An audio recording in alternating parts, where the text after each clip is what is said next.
Hi everyone, and welcome to the Fake Love and Flying Monkeys podcast. My name's Nova Gibson and I am your host. My area of expertise is in supporting victims and survivors of narcissistic abuse and other toxic relationships. I'm the principal counsellor at Brighter Outlook Narcissistic Abuse Counselling Service, and I'm also the author of Fake Love, Understanding and Healing from Narcissistic Abuse.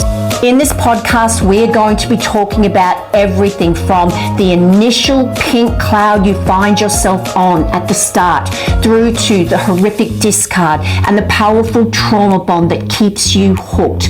So take your imaginary seat on the roller coaster that is narcissistic abuse, and don't forget to subscribe to this podcast so you never miss an episode of Fake Love and Flying Monkeys. Hi everyone, and welcome to another episode of Fake Love and Flying Monkeys. How many of you out there listening to this episode today identify as the scapegoat in your family? Now, if you know what that term means, then you've obviously done your research and you've started Googling the toxic behaviors of family members, a parent, a sibling, some other family member who treats you differently to how they treat the other members in your family. Most importantly, the other siblings in your family. Now, before we really get into it, let's look at the roles that children will play within a family. Now, most of the time, if there's more than one of you, you're going to have a scapegoat child and you're going to have what is called a golden child. Then there might be other siblings who we could possibly identify as the invisible child, who is potentially that child who just doesn't get negative or positive attention, and they feel kind of lost, and the real dynamics, that the toxicity in the families becomes more evident with the differences that lie, or obviously lie, between the scapegoat child and the golden child. So what is the golden child? A golden child is the role that a narcissistic parent will assign to one of their children, and that child is more likely to be the most like the narcissistic parent. They will be that parent's right-hand man, so to speak, and they will be expected to shine a positive light on the family and that narcissistic parent. Well, of course, all children are expected to reflect positively on the family so that the abuse is not evident to anyone who is on the outside of your closed front door. So the expectation is there that you must reflect positively on the family. As we know now, everything is about image to the narcissist, and their family has to appear to be a highly functional family with all the attributes that we would expect in a family where there's much love and support and unconditional positive regard. So that's what the narcissistic parent wants others to see, but they've also got to set up a dynamic within the family where they're having their ego boosted and they're receiving attention all the time from their children, and those children are forever trying to please them. And of course, they must have drama going on at all times. So they can't have all of their children being golden children, because where would the fun be there? How do they create arguments and set up one child to try to please them, no matter how much they fail, because their narcissistic supply doesn't come when that child actually pleases them. It comes when the child continues to fail. They will always shift the goalposts, and that child gets up again and again and tries to please them despite never being able to do so. So they set up this dynamic. It's an organization, and it's an organization that is made or formed with the ideal of constantly having the workers within that organization, the children, sadly, trying to outdo each other to please the narcissistic parent. So this is where the scapegoat child comes into the picture. As I said earlier, the scapegoat child will be the one who is least like the narcissistic parent. And for that, they must be punished. So they are the classic candidate to be the narcissist dumping ground. And that's what the scapegoat child becomes. So the scapegoat child will never live up to that parent's expectations. They will watch their sibling get all this supposed love, and nothing they do will match that of their sibling. And yet the parent will gaslight them with, I treat you both the same. I would never treat my children differently. And if I do, it's your fault, which pretty much is saying that there's something wrong with you because the child knows they are being treated differently, only they don't know what they've done wrong.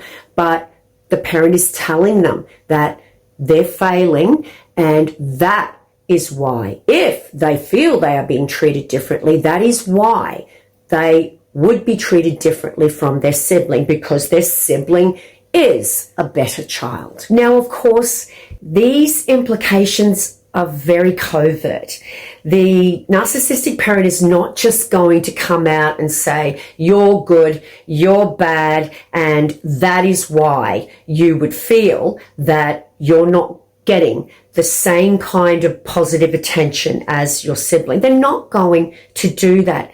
They need to make out that it's the child's fault.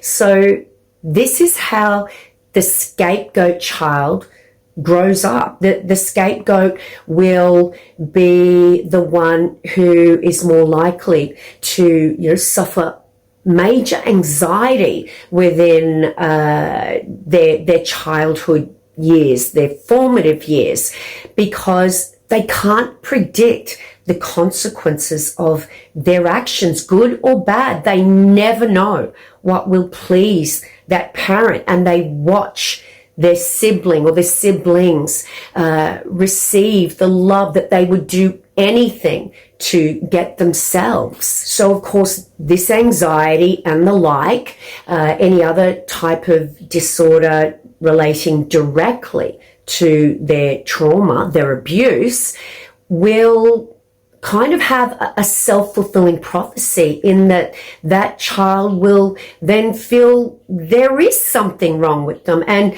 of course, that will lead them to, make mistakes, because they're just so anxious all the time. Scapegoat children grow up having major anxiety disorders a lot of the time, and without any support, of course, from their parents, because their parent, number one, does not want the outside world to see that there's something wrong with their child, or if it's blatantly obvious that their child is underperforming in some way, or they're not as good as their sibling, then that parent will seek their narcissistic supply, perhaps by taking that child to counseling, to a mental health professional, doing all the right things so they appear to everyone else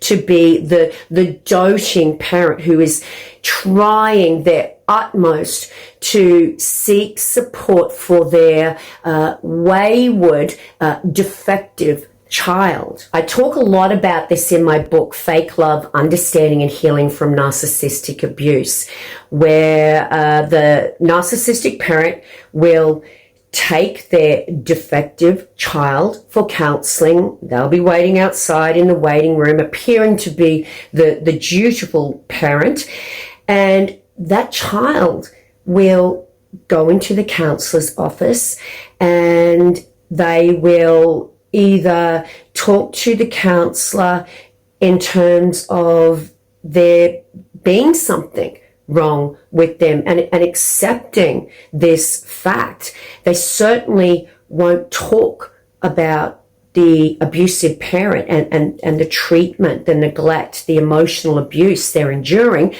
probably because they don't know that it's abuse. They think there's something wrong with them. And because they've got to go home with that toxic parent. And this is coercive control. They know if they said anything that they would have to go home with that parent. That parent, of course, confidentiality would go out the window in terms of the manipulative techniques and strategies that parent uses, all under the guise of caring, of course. And the child dare not say anything about the abusive parent. So they accept there's something wrong with them because they don't know it's abuse, or they can't talk about it because that would make their life even worse. The punishment they know would be coming, which could be the silent treatment for 2 weeks or however long, which to a young child is absolutely torturous. So that's one way that the narcissistic parent will deal with the problems, in inverted commas, of their scapegoat child, whom they have created through their abuse. Anything the scapegoat child is suffering from in terms of anxiety, etc., is not the cause of the abuse, it's the result of the abuse. But a child doesn't have the cognitive ability or awareness to really understand what's going on, and they've been conditioned from birth to accept that anything that appears as, a defect, some fault they have, is because they're faulty. There's something wrong with them. And they grow up into an adult who thinks there's something wrong with them. So many of my beautiful clients who come to see me, by the way, guys, if you'd like to have a one-on-one session with me, a Zoom counseling session, no matter where you are in the world, please just see my website in the description. But so many of my clients, they actually identify as being the scapegoat child, and they realize they had a narcissistic parent and they have found a toxic partner who mirrors that parent, and this toxic relationship they find themselves in is familiar to them in so many ways. The scapegoat child is the dumping ground for the narcissist. They will be the vessel that the narcissistic parent uses to rid themselves of the real true way they feel about themselves. In other words, they will project all of the shame and their own self-loathing, basically their true self. They will project that onto their scapegoat child, and then they will attack it. And because that child is normally the most sensitive and intuitive, that the narcissistic parent knows how much it will hurt. And sadistically, by knowing how much it will hurt, they also know that that child will dust themselves off, get up and start over and try to please that parent again and again and again. So if we look at these two roles, the golden child and the scapegoat child, the golden child never being able to do any wrong, the scapegoat child never being able to do any right. And these children are watching each other. They're looking at their behavior and how that parent treats them very, very differently. Now, the golden child, they don't want to be treated like the scapegoat child. So they fall into this role of fulfilling the narcissist's expectations in terms of they'll go to the university that parent wants. They will, be a lawyer or a doctor if that's what's expected of them. They will be the right-hand man in any cell phone businesses that the narcissistic parent has. And they don't want to lose that position because they can see just how awful it is for their sibling, scapegoat child. And the scapegoat child is looking at their sibling, and that's all they want. They want to be loved because this is how they view the treatment their parent is giving to that sibling golden child. That's love to them. The children of narcissists are conditioned to believe that love is conditional upon you pleasing them. So they just want to be loved. They want some of what their sibling is receiving. So this is where the narcissist triangulates their own children. They pit them against each other.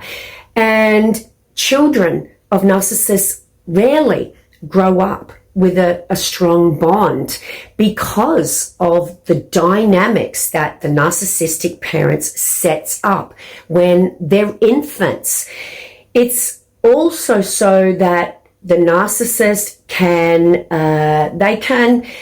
downplay or totally refute anything the scapegoat child might say when they become an adult. Of course, they will want to talk about their abuse because the golden child will refute that. So here you have two siblings growing up to be adults who will have very different versions of their childhood. The golden child will say, "Oh, that's rubbish. We had the most amazing parents, the most amazing family, and you were just ungrateful."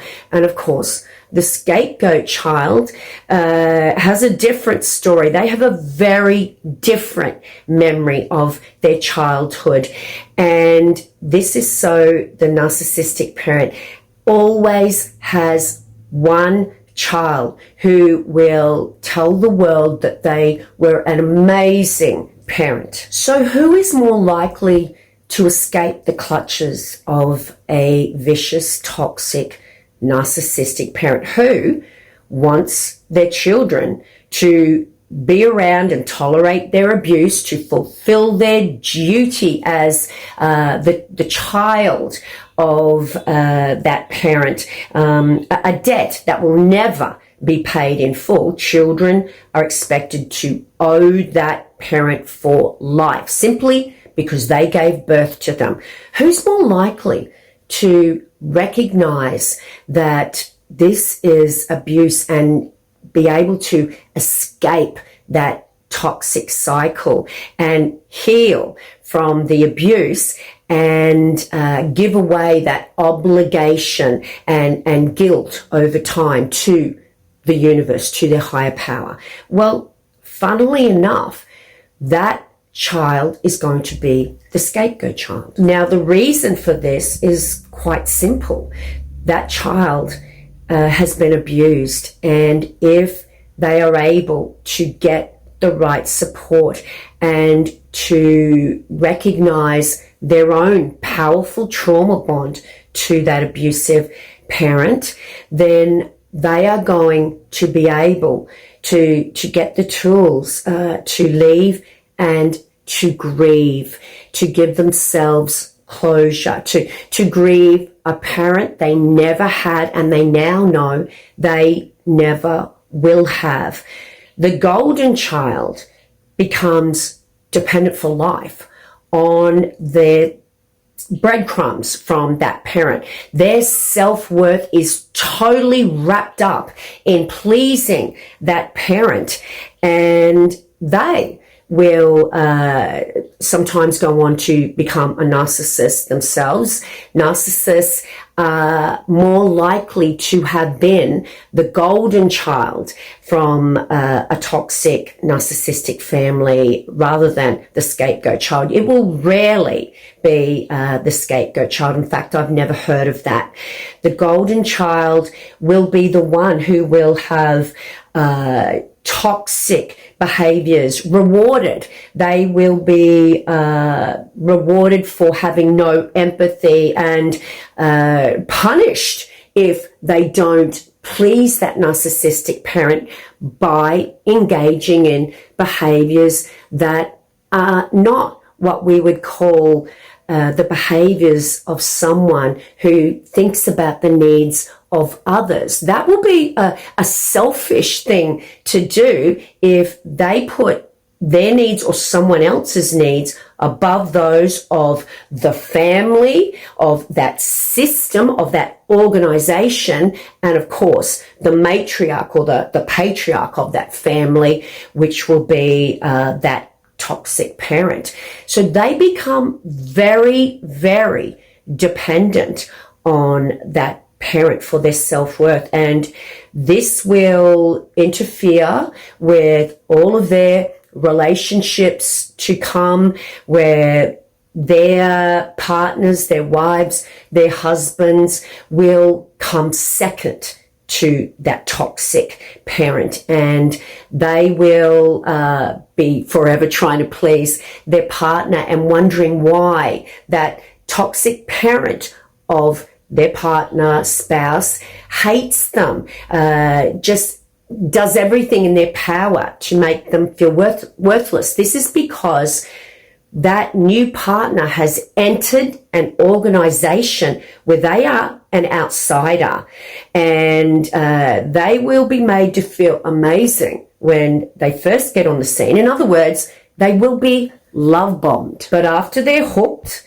and they are dependent on those family dynamics and they're conditioned to tolerate the confusing and abusive behaviors of the toxic parent, who their narcissistic partner puts first in the relationship. Once they've been conditioned to that cycle, then they will they will come up with their own coping mechanisms, because their narcissistic spouse, who has a narcissistic parent, will tell them that they're being selfish because this is their parent and they shouldn't be made to choose between their partner and their parent, even though it's very obvious that that toxic parent is treating their spouse or partner very, very badly. So that's just a brief snapshot, guys, into those roles. And just to reiterate that these roles that the narcissist assigns to each of their children are essential so that they have this ongoing toxic dynamic where there is drama, and they can be the go-to person because they know their children want to be loved, and they will sadistically use their own children's need for love to satiate their need for narcissistic supply. So it's very rare that I have the golden child come to see me, because they're most of the time going to be narcissistic themselves and not view themselves as having a problem. The scapegoat child is more likely the one to seek help. And most of the time, to begin with, they're going to think there is something wrong with them. Perhaps they're acting like the parent they would give anything to not be like in their relationship. In other words, they're having some maybe explosive reactions in their new relationship, which could be healthy. And what we soon work out in therapy is that these reactions are because their entire life they felt under attack, and they were simply their way of being hypervigilant to danger and being prepared for that onslaught of attack. And the difference between the scapegoat adult child and their narcissistic parent, I always say, is that you reflect on those behaviors, you experience remorse, and they're one-offs, they're isolated incidents, and they're normally knee-jerk trauma responses that have been conditioned in the victim to protect them from that abuse. So if that's you, and you believe that you are the scapegoat child in your family, then please get support. You can't fix the sibling who has been conditioned to hate you. You can't fix the narcissistic parent. And why would they want fixing when they don't think that there's a problem, and they fall back on their sword and the trusty old work they put in over your lifetime to make you believe that you're the one with all the issues? Because look at us. You know, everyone thinks we're the perfect family. And if anyone has a reputation as having something wrong with them, it's you. If that's you, then please get support, because you were conditioned by that toxic parent to absorb everything they hate about themselves. And it's something that you can repair and heal from over time, but you've got to reach out and get help, because that parent is not going to change. And the reason you will know this, if you're nodding your heads, is because they're ongoing, consistent patterns of behavior over space and time, over your lifetime. And you know, every time you've given into that trauma bond because you felt like you would burst if you didn't let them back in, despite them coming back like nothing's happened, you knew that they would make you feel worthless, but you went back regardless, because the breadcrumbs of their unconditional love were better than nothing. If that is you, there's nothing wrong with you. And if it's a whole family that's up against you, which there often is, trying to protect that toxic dynamic, that family that is just so corrosive and evil, that everyone else thinks is amazing. If they're trying to protect that image, then they will form an alliance. They probably have been doing that your entire life to make everyone else think that you're the broken one. You're the defective piece in this otherwise amazing unit. You have every right to go no contact from anyone who is abusing you. And that does not matter if it's someone you're connected to through DNA. No one has the right to do that. And children, scapegoat children, are conditioned their entire lives through what we call the fog: fear, obligation, guilt, to tolerate the abuse and to meet the needs of that toxic parent. And you are allowed to leave. You don't need permission, but often it just helps to hear that. But please get support. Find a therapist who specializes in narcissistic abuse recovery, like myself. And if that's just too overwhelming to think of never seeing them again, then just look at it as having a break, as having a hiatus from them, and getting that perspective, getting into an environment where you can get perspective. And if they try and contact you when you've asked them to respect that boundary, they're telling you that they don't respect you. And then you may have to reevaluate.